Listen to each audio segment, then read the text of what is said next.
Hey guys, welcome to November. How was your October? It's a rhetorical question, I can't hear you unless you want to comment down below. My October was busy and also I got a bit ill, so I didn't actually make a video, and then I did try making this video about 5 times, and guess what? Sam's not very good at framing herself, so I had to delete those takes, and this is the final take I'm doing, and I'm saying that. I bet you there'll be another take, probably. This is really annoying. So I completely missed October. I made a video and then I just skipped October, and I'm sorry about that because there were 4 videos that I was ready to have out there for you during October, and guess who ran late on editing and then got busy and then forgot to edit and just a lot happened last month, and it's already a week into November and I still haven't put anything up. I'm sorry. This month hopefully there will be 4 videos. I'll make sure there are 4 videos, unless there is one that I really need to work on editing with not the program that I have, so we'll see if that one comes out this month. I'm not sure it will, but we'll see. There's going to be this one, which you can probably tell what it is by the name that is down below. Haha, exciting topic. There are also 3 that I made while I was in Plymouth with my friend Jess, and one is a vlog, and then the 2 videos after that are going to be special question type videos, maybe. Yeah. That's what I'm offering to you. Weird noises and videos. But anyway, that's for a different day. Those are later on. This is now, and I'm gonna talk about when I met Fall Out Boy. On October 10th, I know that's nearly a month ago now, but on October 10th I went to Bournemouth with my cousin. We had a 2-hour journey to go there, and we stayed at the Smemier Inn. We had a few problems with you know it's Premier Inn. We had a few problems with them when we booked the room, but the room we got ended up being yes. I'll show you a clip of my part of the room.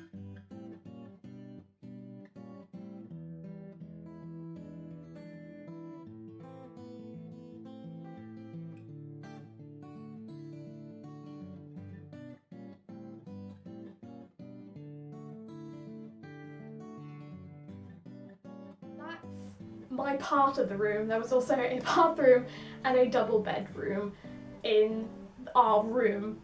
It was more like a mini apartment. I actually loved it. Once everything was sorted out and we got into our room and the room was lovely, I've shown you the room, don't know why I'm recapping that. We went to the Bournemouth International Centre where we were going to meet Fall Out Boy. Well, we were going to see them live, but I was more focused on the actually meeting them part because that was, yeah, highlight of my life right there. We got to the BIC at around 4 o'clock, which was the time we were told we had to be there by, and we were told to approach the front desk and ask for our VIP tickets, which we were then told from the person at the box office to just wait with this massive group of people that had no idea what was happening. When we joined the queue, that wasn't actually a queue, it was just a mass of people. We were told to go through, collect our special lanyards, our VIP lanyards, which I'm very happy with mine. And then we had to wait like maybe 2 more hours until we actually met Fall Out Boy. But while we were in the line, I was so nervous, I was not talking. So I had my cousin and my friend Charlie, who you've met. It's good. And her mum, Yvette, and they were all talking to other people while I was there just like like I could not, I was just making noises at that point. I could not speak at all, and I didn't want to because I was just so nervous, and I don't know why I was. But you know, when you're meeting your idols, clearly you're not prepared for that. You try and prepare yourself for that, but nobody can prepare yourself for that because one of those things. While we were in the line, everyone in our little group, because we, like I said, we made some friends, they joined our group somehow, they were checking the booklets, which I've got here. This is the booklet that our lanyard came in, and they had ripped the lanyards out, and what's in the booklet is the date and then, or the dates and multiple pictures of Fall Out Boy. You get this, which is holographic, and I'm not sure if you can see the holographic stuff. I don't know how cameras and holographic stuff work, but it's holographic on one side, and on the other side it tells you the number of the lanyard you got. So of course they were looking at their numbers being like, oh I got 13, oh I got 4, and like, it's very weird. And then I looked at mine a little bit later than they did because I could not, it was a surprise I was even functioning at that point, to be honest. Later on I looked at mine and I got very lucky because I have 0001. I have the first one. Now I'm not sure if this is for the complete European tour or just for the UK leg of the tour, because this tour is separate to the US tour, and I think it's involved in the European tour, and I don't know if the European tour is getting these lanyards, but either way I got the first one, and my cousin regrets giving me this now because we booked all the tickets under her name, and she handed me this one first. I'm losing my voice. She gave this one to me first without even looking at the numbers, and she regrets it. She regrets giving it to me first. So thank you, cousin, for giving me this, because I'm a happy bunny now. I've got the first one out of possibly the European tour or just the UK leg, but either way, number one. The number thing just kept us going for ages, and of course Charlie, Yvette and my cousin were all talking to these other people that we had met. I was just stood there quite quietly and awkwardly for about 2 hours, and then we got to the front of the line to meet Fall Out Boy. Before we actually went to Bournemouth, I was told by my cousin and Charlie and Yvette that they would all go first and they would warn Fall Out Boy that I'm a bit of a mess and just, you know, handle with care. Maybe, I don't know, they said we'll warn them. But guess who ended at the front of the line before them? It was me. You hand over your bag, your coat, anything that's in your pockets, including your phone. Once you've handed that all over, you wait until you're beckoned forward, and then you go around the corner because the backdrop is right there and you're here.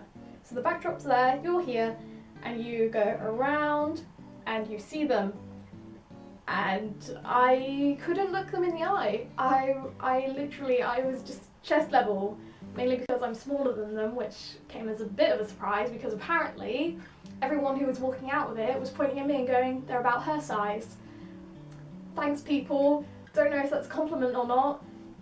You're just saying I'm small though, so cheers. But they were taller than me, and so as long as I could, I kept my eyes at chest level because I probably would have broke if I had immediately looked at their eyes, but they were all staring at me. I could tell they were all staring at me because it's just you that walks around the corner, so it's like, what else can they look at apart from each other? But you know, they see enough of each other on tour anyway. And here begins the story of actually meeting them. I know it's been a bit long-winded, but here's the actual story. So I walk around the corner and I just say hi, and they're all like, hey. American, I can't do American accents, but they're there like, hey. No, I can't, I'm not trying. And then I turned to Joe, who was right next to me, and I was like, hey, can I have a high five? He said yes.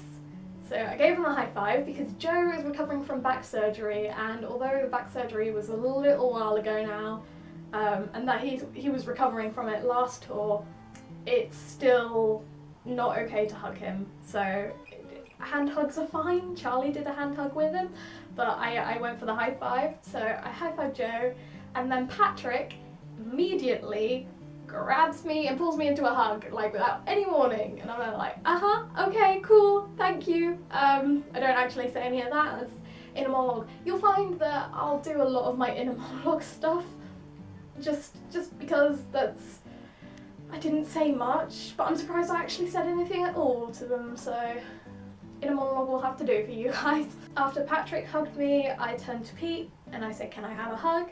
Pete said yes, he gave me a hug, and then I looked at Andy, and Andy had his arms out for me, so of course I gave him a hug. I took a step back and actually looked at them all because they're there, they're actually there. And I say, I can't believe it, I never thought I'd actually meet you guys. And Patrick's like, oh, no problem, it's cool to meet you.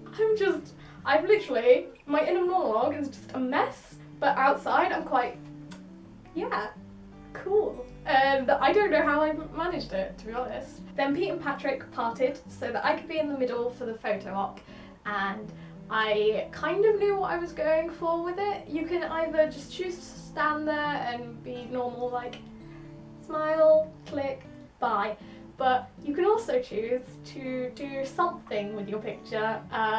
My cousin got them to do duck faces, Charlie got them to do pin-up poses, and Yvette chose to make them take a picture of her or pretend that she was the star, which was good on you, Yvette.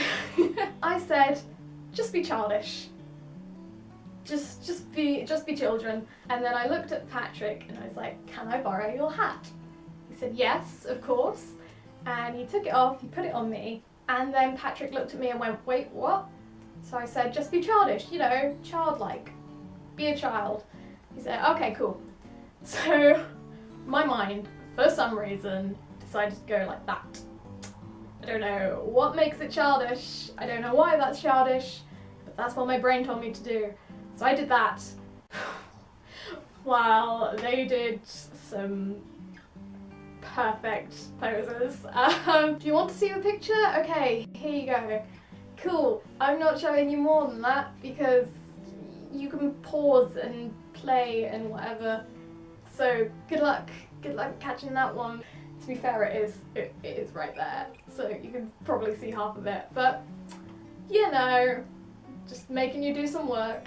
Once the photographs were taken, Patrick took his hat off of me. Then I said thank you. And Patrick immediately pulled me back in for another hug. And there's something about Patrick's hugs. He's the best hugger. He squishes you. Like, it makes you feel like he does not want to let go of you. And this is where it gets soppy, okay? This is where this video gets a bit deep and soppy. So, you know, you can leave now if you want to. There's more to the story, but this is where it gets a bit mellow. Patrick's hug made me feel the safest I have ever felt. It sounds stupid, but he gives such secure hugs that make you feel so, like, comforted and protected, and I don't know, it's the most safe I've ever felt, and I kind of wanted him to hug me forever. And that's not because he's Patrick Stump or just, it was because he made me feel like he actually believed in me and that he wanted me to do well and to be well, because it just felt like he knew I needed that hug. And it's hard to explain because I don't know if any of you know, but I have mental health issues, so of course a hug from your idol is gonna do a lot for you, and I don't know, to have 2 hugs like that from him, it really meant a lot, and it does make me feel like he's on my side, and I'm happy about that, because if I didn't have Patrick Stump on my side, well, there's no point, because he's one of the biggest inspirations in my life, and yeah, I don't want to sound cliche, but he's done a lot for me, and to have a hug like that from him really meant a lot. Soppiness aside, it was good. Yeah, hugs, yay, hugs. Pete, that's it, Pete. Once Patrick released me from the hug, I looked at Pete and I was like, can I have another hug? Pete said yes. Pete gave me another hug. Then I looked at Andy, he held his arms out again for another hug, and I was like, oh, okay, in a monologue, and I hugged him, and I felt it was really rushed, because I think that's probably, what I just told you was probably about a minute with them, if that, like, it was very rushed. You could probably spend more time, like a full conversation with them, you could probably have one, but you want other people to meet them, and also I kind of was there like, I should probably go. I felt like I was wasting my time, which is not good, but you know, you get it over and done with, and then you go home and cry for a bit. So I said thank you once again to the group. Without giving Joe another high five, I felt really bad. And that still bugs me. I should have given him another high five, so I'm sorry Joe, but I hope your back's recovering. You're not watching this, but you know. Thank you for the experience and everything. So once I had hugged Andy, I was about to leave, and I was like, no, I want to do something good. I want to do a good deed. So I looked at Andy and I was like, by the way, you're one of the best drummers I know of. And he just looked at me and went, thanks. And he smiled, and I made Andy Hurley smile, and I'm so happy because making your idol smile is just, it's something I did not expect to do. And so I'm quite proud of myself for making them smile, but I'm glad. I'm glad that it's good. I'm happy. I was going to wish them a good gig, but that completely slipped my mind, and I was going to thank them for everything they've done for me, but that completely slipped my mind. So as soon as I left, everything that had slipped my mind came back into my mind, and I was like, I want to go back, I want to tell them everything, but I couldn't. I was done.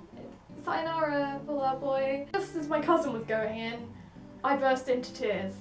I was holding up so well, and then about a minute later, not even that, probably 30 seconds later, tears start streaming down my face. I cannot take it. It was quite emotional, and I cried a lot, to be fair, during the days after it. I cried a lot because it was an emotional thing, and yeah, emotions were on high. So that's, yeah. I'm lost for what I need to say now. Filmed this 4 times already. I don't know what to say at this point. After the meet and greet, we went and sat down, and I called Phoebe, my best friend Phoebe, you know Phoebe, and I kind of cried down the phone at her. She was about to leave the house, and I just cried down the phone to her. So I'm sure she appreciated that. So that happened. Then the gig happened. Woo, gig! We had sitting seats, so it wasn't much of a rush to get there. But when we got there, we sat down, we watched the support acts, which, not great, not bad. Mum's home. I was going to make a vlog of the whole weekend, but it feels a bit weird. Felt a bit weird, didn't do it. So maybe I'll put those videos in the end of year thing, maybe, I don't know yet, but that might happen. Anyway, I'm sorry about the weird, that it's a mess of a video, but you know, I got it out finally, and expect those videos from Plymouth soon. Okay, bye guys!